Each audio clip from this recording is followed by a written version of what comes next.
Here talking Preakness Stakes with Nick Holtz of Oddshark. We had the field and post positions finalized last night, so we're recording this on the Tuesday ahead of the race at Pimlico. We'll talk about the field.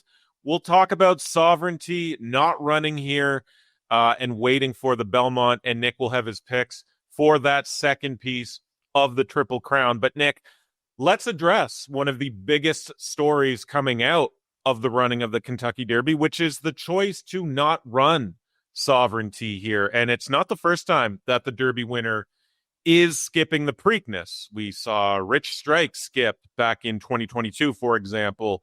So my question, and part of the discourse leading into the Preakness, Nick, does the sport need to adjust and figure out some kind of quote-unquote load management or something? Is this going to be an actual thing for the future just to ensure that we have a Triple Crown story going into the second jewel? Yeah, it's disappointing not to see Sovereignty run, especially after the late rally to win the Kentucky Derby. A thrilling win on a sloppy track. But at the end of the day, guys, it's really, really tough to see a load management as far as horses go. Think of it almost like getting an MMA fighter ready through a 12-week training camp. Sometimes at the end of camp, your body just isn't ready to go. It's broken down. And same thing with these horses here. Form and health are such a huge deal for these animals that, many of them will go on to race for years to come as well. So the owners don't want to put them at risk. And, you've got to, hand it to them there as well. Sometimes it's better to hold them out and look for a bigger payday down the road. And you saw that quote from owner Bill Mott there talking about the safety, which is, of course, top priority. You alluded to the Derby and that late surge. We saw those sloppy conditions in Kentucky. So does that sort of make handicapping the Preakness a bit more of a challenge for bettors when looking at those runners that we saw in the Kentucky Derby? Journalism, Sandman, American Promise. Can we take anything from that running at Churchill Downs? Yeah, it's especially tough to handicap a sloppy track. I was talking to a few other handicappers this week, and, oftentimes when you see it's going to rain that day, you kind of throw all your opinions and all the work that you've done on previewing that race out the window, and you kind of have to restart.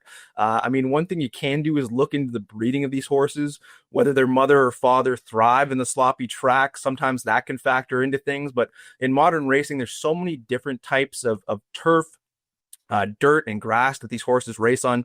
It definitely is a massive factor and really, really tough to handicap when you get into the nitty gritty of it.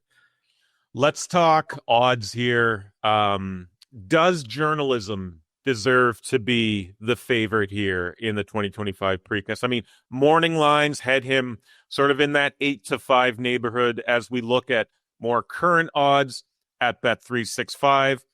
Journalism starting in post number 2. Per the draw last night. But Nick, is journalism the favorite in this race? Yeah, massive favorite after getting the posts. But, I think he is a deserved favorite here because a 3-1 favorite heading into the Kentucky Derby, a late rally from 11th to take the lead and just didn't have enough to pull us away from Sovereignty down the stretch. So without Sovereignty in the field, after watching that race and watching the 4 races that journalism had won beforehand, including the Grade 1 Santa Anita Derby, you've got to give it to journalism as the plus 110, I believe, favorite. Now, Derby runners don't necessarily fare overly well year in, year out at Pimlico.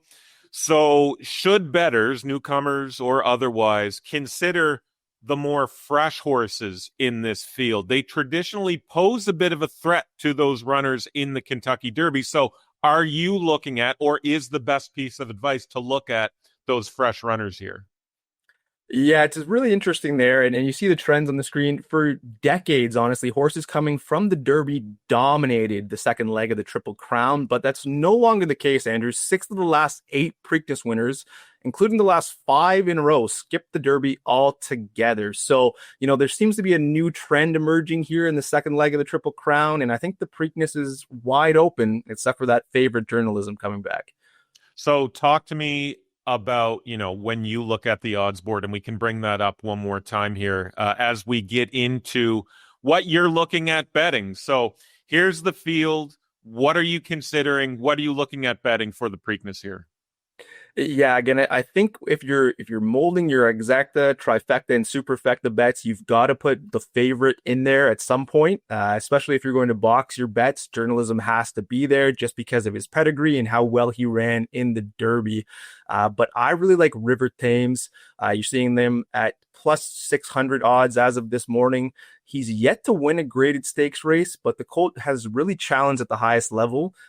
In his last outing, finished third by about a 3/4 length and posted a 95 speed buyer. Now, it's especially important at Pimlico. We've seen the Preakness, three of the last four horses to win the Preakness Stakes have been first or second place after the first half mile. So history's kind of on his side here, and especially because 7 of the last 10 Preakness winners and 12 of the last 20 have entered off a defeat. And we are talking about sovereignty earlier in the fantastic Derby run. River Thames came second to sovereignty in the Grade 2 Fountain of Youth Stakes back in March, losing by about a nose. So at plus 600, you're getting fantastic value there. And as I mentioned, I'll have an exacta box with River Thames and journalism and a 625 trifecta box with my underdog pick, Pay Billy, who's won 4 of 5 races and likes to come off the pace to run around the last turn. So if you're looking for value, throw up some of those exacta or trifectas, but don't count out River Thames or journalism. For more for the Preakness, check out Nick's article up on oddshark.com throughout the week. Nick, thank you so much for joining me here. Good luck with your bets. Thanks, guys. Good luck.